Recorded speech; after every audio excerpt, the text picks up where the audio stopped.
الله قل هي مواقيت للناس والحج وليس البر بأن تأتوا البيوت من ظهورها ولكن البر من اتقى وأتوا البيوت من أبوابها واتقوا الله لعلكم تفلحون وقاتلوا في سبيل الله الذين يقاتلونكم ولا تعتدوا إن الله لا يحب المعتدين واقتلوهم حيث ثقفتموهم وأخرجوهم من حيث أخرجوكم والفتنة أشد من القتل ولا تقاتلوهم عند المسجد الحرام حتى يقاتلوكم فيه فإذا قاتلوكم فاقتلوهم كذلك جزاء الكافرين فإن انتهوا فإن الله غفور رحيم وقاتلوهم حتى لا تكون فتنة ويكون الدين لله فإن انتهوا فلا عدوان إلا على الظالمين الشهر الحرام بالشهر الحرام والحرمات قصاص فمن اعتدى عليكم فاعتدوا عليه بمثل ما اعتدى عليكم واتقوا الله واعلموا أن الله مع المتقين وأنفقوا في سبيل الله ولا تلقوا بأيديكم إلى التهلكة وأحسنوا إن الله يحب المحسنين وأتموا الحج والعمرة لله فإن أحصرتم فما استيسر من الهدي ولا تحلقوا رؤوسكم حتى يبلغ الهدي محله فمن كان منكم مريضا أو به أذى من رأسه ففدية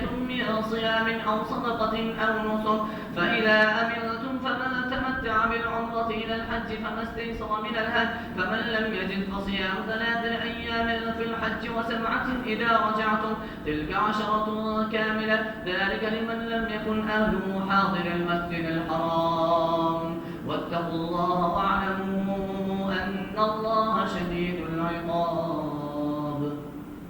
الله أكبر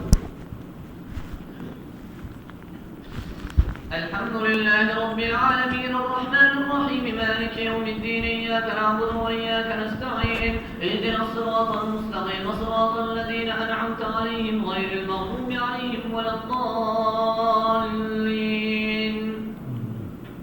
الحج أشهر معلومات فمن فرض فيهن الحج فلا رفث ولا فسوق ولا جدال في الحج وما تفعلوا من خير يعلمه الله وتزودوا فإن خير الزاد التقوى واتقون يا أولي الألباب ليس عليكم جناح أن تدخلوا بيوتا غير مسكونة فيها متاع لكم ليس عليكم جناح أن تبتغوا فضلا من ربكم فإذا أفضتم من عرفات ليس عليكم جناح أن تبتغوا فضلا من ربكم فإذا أفضتم من عرفات فاذكروا الله عند المشعر الحرام واذكروه كما هداكم وإن كنتم من قبله لمن الضالين ثم أفيضوا من حيث أفاض الناس واستغفروا الله إن الله غفور رحيم فإذا قضيتم مناسككم فاذكروا الله كذكركم آباءكم أو أشد ذكرا فمن الناس من يقول ربنا آتنا في الدنيا وما له في الآخرة من خلاق ومنهم من يقول ربنا